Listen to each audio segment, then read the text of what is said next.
என் லைஃப்பில் இந்த மாதிரி ஒரு பெயின்ஃபுல்லான ஒரு சுச்சுவேஷனை நான் ஃபேஸ் பண்ணதே கிடையாது. மனசு முழுக்க வலி வலி மட்டும்தான். இந்த சுற்றுப்பயணத்தில் என்னென்ன மக்கள் பார்க்க வராங்க, அதுக்கு ஒரே ஒரு காரணம் தான், அவங்க என் மேலே வச்சிருக்கிற அன்பும் பாசமும். அந்த அன்புக்கும் பாசத்துக்கும் நான் எப்பவும் கடமைப்பட்டிருக்கிறேன். அதனால தான் இந்த சுற்றுப்பயணத்தில் மற்ற எல்லா விஷயங்களையும் தாண்டி மக்களுடைய சேஃப்டி, அதில் எந்த காம்ப்ரமைஸும் பண்ணிடக்கூடாதுன்றதுக்காக தான் அது என் மனசில் ரொம்ப ஆழமாக இருக்கும் அந்த எண்ணம்.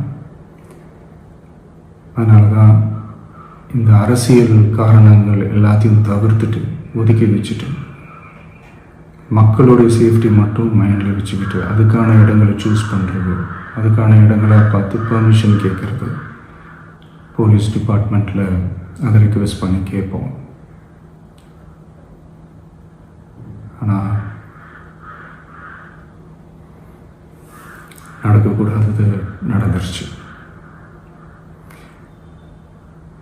ஆனால் மனுஷன் தானே, அந்த நேரத்தில் அத்தனை பேர் பாதிக்கப்பட்டு இருக்கும்போது எப்படி அந்த ஊரை விட்டுட்டு என்னால் கிளம்பி வர முடியும்?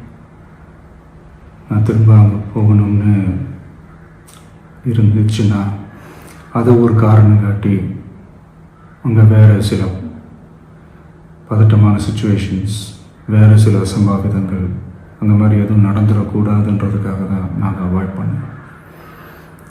இந்த நேரத்தில் சொந்தங்களை இழந்து தவிக்கிற அத்தனை குடும்பங்களுக்கும் என்னுடைய ஆழ்ந்த இரங்கலை தெரிவிச்சுக்கிறேன். எனக்கு தெரியும், என்ன சொன்னாலும் இது ஈடேயாகாதுன்னு எனக்கு தெரியும்.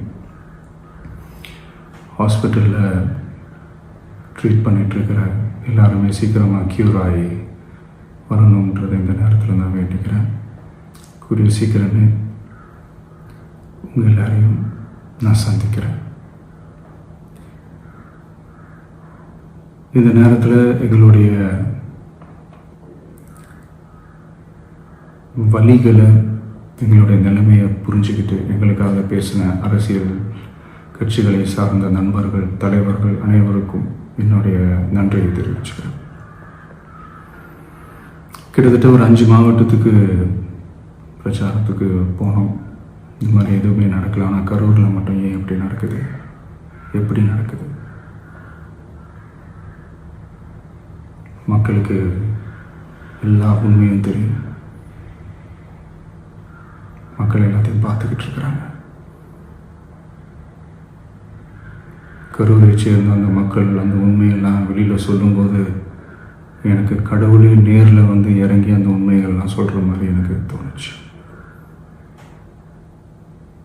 சீக்கிரமே எல்லா உண்மைகளும் வெளியில் வரும்.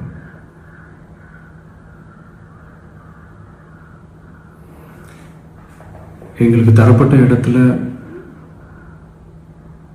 நாங்கள் போய் அந்த ஸ்பாட்டில் நின்று நாங்கள் பேசிட்டு வந்தோம். அதை தாண்டி எந்த தவறும் எங்கள் சைடில் நாங்கள் எதுவுமே செய்யலை. பட் இருந்தாலும் எங்கள் கட்சியை சேர்ந்த நிர்வாகிகள், தோழர்கள் மேலே எஃப்ஐஆர், அது மட்டும் இல்லை சோஷியல் மீடியாவை சேர்ந்த நண்பர்கள், தோழர்கள், அவங்க மேலே எஃப்ஐஆர்லாம் போட்டு இப்போ பிடிச்சிக்கிட்டு இருக்கிறாங்க.